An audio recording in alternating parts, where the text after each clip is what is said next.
Welcome to World News TG, your trusted source for international news with speed, depth, and neutrality. We bring you a comprehensive view of the world, from wars and politics to economics and shifting global power dynamics. If you found today's report helpful, don't forget to hit the like button, share the video, and subscribe to World News TG for the latest updates from global hotspots. Turn on the notification bell so you never miss a critical story that matters to you and the world. Israel-Iran conflict from June 14th to 16th, 2025. Tensions peak in the Middle East between June 14 and 16, 2025.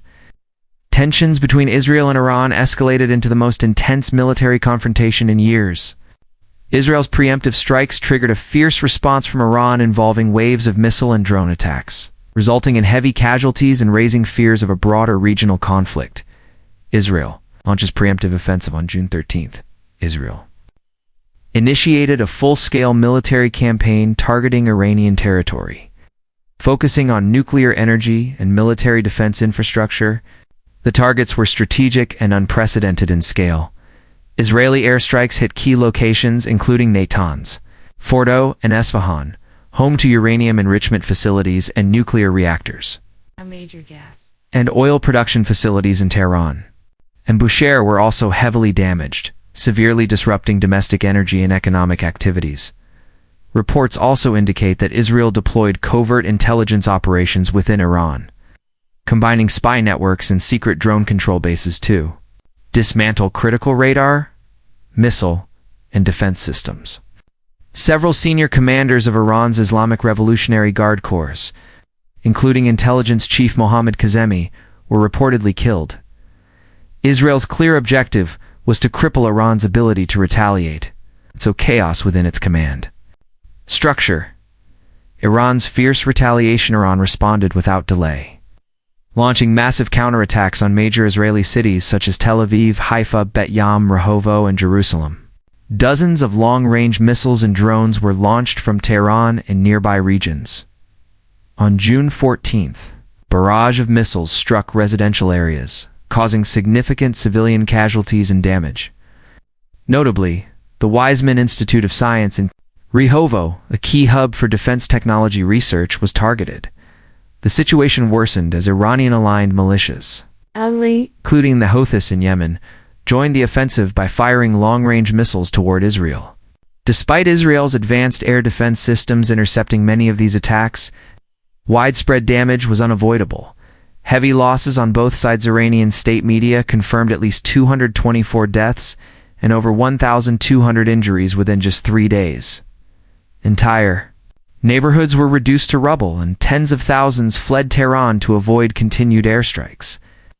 Northern provinces like Mazandaran, Gilan, and Al-Borz reported massive evacuations, straining transportation, fuel, and healthcare services. In Israel, at least 23 people were killed and more than 300 injured.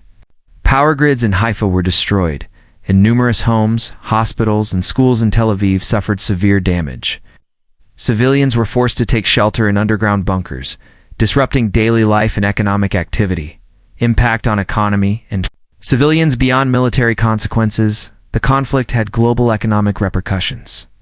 Crude oil prices surged amid fears that Iran might block the Strait of Hormuz, a critical channel for nearly 30% of the world's oil supply. Several Asian and European countries advised citizens to avoid traveling to the Middle East. Internet access across Iran was disrupted, and healthcare services in many areas collapsed. Meanwhile, Israel was forced to shut down several power plants and industrial zones due to direct missile damage. International response as the crisis intensified. The global community quickly reacted. The United States called on Iran to exercise restraint and avoid targeting American interests in the region. President Donald Trump reaffirmed support for Israel's right to self-defense, but opposed any assassination attempts on Iran's supreme leader, Ayatollah Khamenei. The European Union and China urged both sides to return to diplomatic negotiations.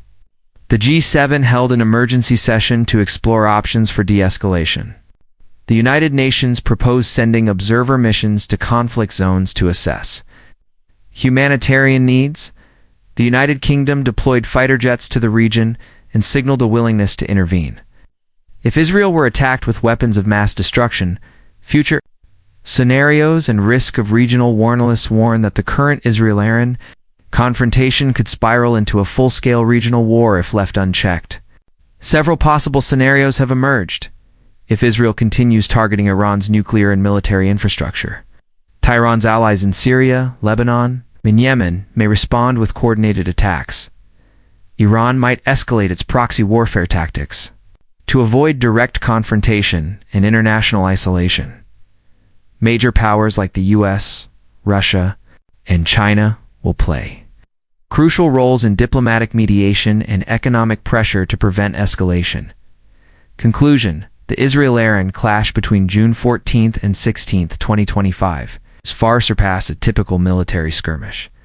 It has become a significant challenge to regional stability and global security. With growing losses on both sides, urgent international action is needed to prevent a large-scale war in the already volatile Middle East. Peace cannot be achieved if military might continues to overshadow dialogue and humanitarian efforts. Region now teeters on a fragile line between compromise and catastrophe. Russia-Ukraine war from June 14 South, Heinkunsen Hamani 5. Escalation and mixed signals. Battlefield developments and Russia's strategic objectives. From June 14 to South, the war between Russia and Ukraine continued with high intensity, especially in northeastern regions such as Sumy, Kharkiv, and Donetsk. Russia's objective during this period was to establish a security buffer zone along its northern border, focusing its attacks along the Kursk-Sumy-Kharkiv axis. Russian forces reinforced these areas with tanks and infantry units, pushing deeper into Ukrainian territory. However, the advance remained slow, gaining only tens of meters per day on average. Meanwhile, Ukraine mounted an effective defense, destroying large quantities of military equipment and repelling waves of Russian attacks. In Sumy, Ukrainian forces recaptured Andriivka and reinforced strategic residential zones. In Donetsk, fighting continued around key cities such as Avdiivka and Marinka. Notably, Russian losses are rising sharply. International reports estimate that since early 2024, Russia has lost thousands of tanks and armored vehicles, along with hundreds of thousands of casualties. The financial cost of the war continues to weigh heavily on the Russian military, especially as Ukraine's defense capabilities improve steadily. Ukraine strengthens its defense and leadership. Facing intense pressure, Ukraine has carried out military leadership reforms. President Zelensky appointed new commanders with extensive combat experience and enhanced training programs for frontline troops. Ukraine has also developed underground field hospitals near the front lines to treat the wounded amid continuous shelling. Its air defense systems have been reinforced and are effectively intercepting incoming missile and drone attacks. Despite limited resources, Ukraine has maintained a strong and proactive defensive position, particularly in border areas adjacent to Russia. The drone war strikes deep into Russian territory. One key feature of this period was the use of unmanned aerial vehicles, UAVs, by both sides. On June 15th, Ukraine launched a major counterattack using drones to strike a drone manufacturing facility in Russia's Tatarstan region, thousands of kilometers from the front. The strike killed at least one person and injured more than 13. It served as a highly symbolic demonstration of Ukraine's expanding long-range strike capabilities. In response, Russia conducted a series of airstrikes on cities including Kremenchuk, Kharkiv, and Zaporizhzhia. From June 14 to 15, Russia deployed over 180 drones and several cruise missiles. While Ukrainian air defenses intercepted most of the attacks, some targets were hit, including the Kremenchuk oil refinery, a key fuel supply source for the Ukrainian military. Although the attacks did not cause decisive damage, they strained Ukraine's logistical capacity and increased pressure on civilian populations.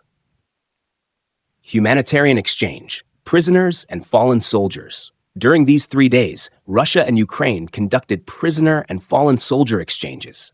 Over 1,200 Ukrainian soldier remains were returned by Russia, marking the largest such operation since the start of the year. Several hundred prisoners of war were also exchanged. This rare positive development highlights that some behind-the-scenes diplomatic channels remain open despite the ongoing war.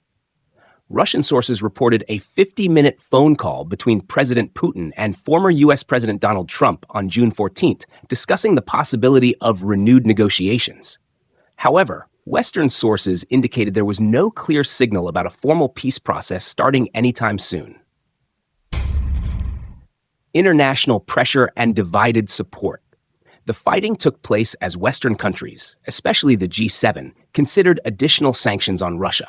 At the G7 summit in Canada, European Commission President Ursula von der Leyen called for increased economic pressure on Russia and expanded military and financial support for Ukraine. However, Western unity is showing cracks. The Trump administration is reportedly reviewing potential cuts to U.S. military aid to Ukraine. If that happens, Ukraine could face serious challenges in maintaining its defense lines, especially as Russia ramps up efforts for a broader summer campaign. Resistance activity in occupied regions. In occupied territories like Zaporizhia, Donetsk, and Kherson, Ukrainian civilian resistance groups continue to conduct sabotage operations and covert attacks. One notable group, Atesh, has been active in car bombings, logistical raids, and supply line disruptions targeting Russian forces. This is a key part of Ukraine's urban guerrilla warfare strategy aimed at weakening the enemy from within controlled zones. Civilian life and adaptation efforts. In cities like Kyiv, Dnipro, and Lviv, nightly air raid alerts have become routine. Many households have equipped themselves with generators, battery backups, and food reserves to cope with prolonged blackouts. Despite these hardships, the Ukrainian public continues to display remarkable resilience and adaptability. Local governments have ramped up civilian support efforts, including shelter construction and early warning systems. Outlook and assessment. From June 14th to 16th, 2025, neither Russia nor Ukraine achieved a decisive breakthrough. Russia intensified attacks on multiple fronts, but suffered high losses and made only minimal advances. Ukraine held the defensive line and successfully launched deep strike drone operations inside Russian territory. Diplomatically, while the prisoner and body exchanges signal some willingness for dialogue, there's still no clear path to renewed negotiations. Internal divisions among Western allies regarding military aid further complicate the situation. If Russia fails to make meaningful progress in June, and if U.S. support is indeed reduced, the war could settle into a prolonged stalemate, with peace talks potentially pushed back to the end of the year. Thanks for watching. See you in the next edition of World News TG, connecting you to the world with facts, insight, and clarity.